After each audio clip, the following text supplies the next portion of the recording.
Baha'i, especially as a Hawaiian, sometimes it feels a little bit different because there aren't too many Hawaiians left.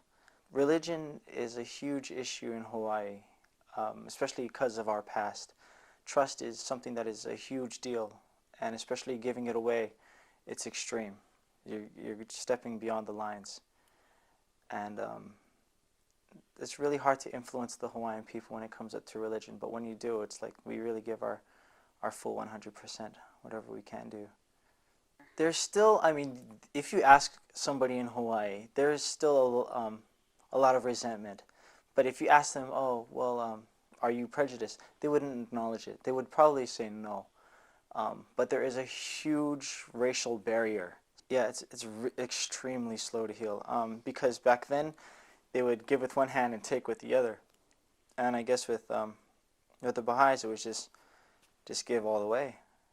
But a lot of people just don't seem to see that, seem to realize that.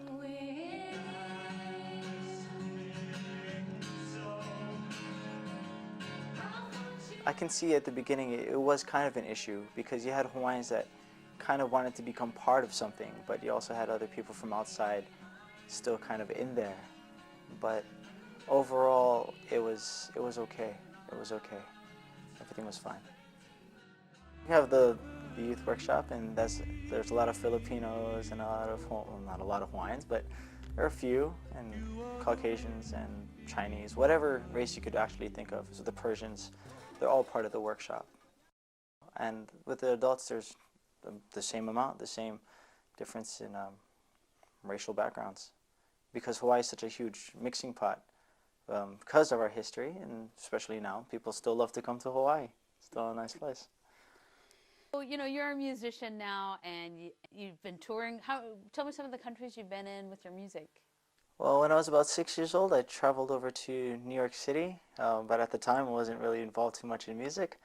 And then when I turned 8, some of the Baha'is were invited to go to China to do a little children's festival. And so I started singing from there. Went to the Marshall Islands to do the Ocean of Light conference. They asked me to sing there. Went to Israel for the opening of the terraces. Didn't do any singing there, but I wish I could.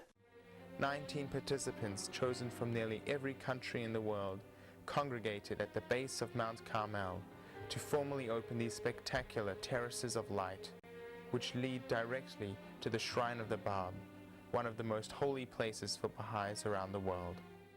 But the music there was absolutely great.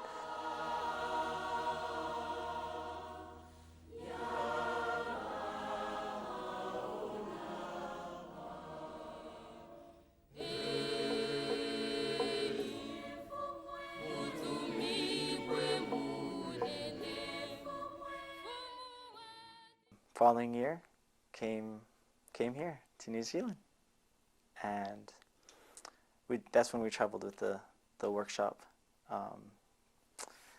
Where else? Oh, Japan. Went to Japan, became an entertainer. My second real job, singing, and then came home for a little while. Had a little offer to go to the Cook Islands to have some R&R time to relax. And I said, sure, no problem. Well, I'll just stay there for about 2 weeks, and 2 weeks extended into 9 months. Vacation time, service time.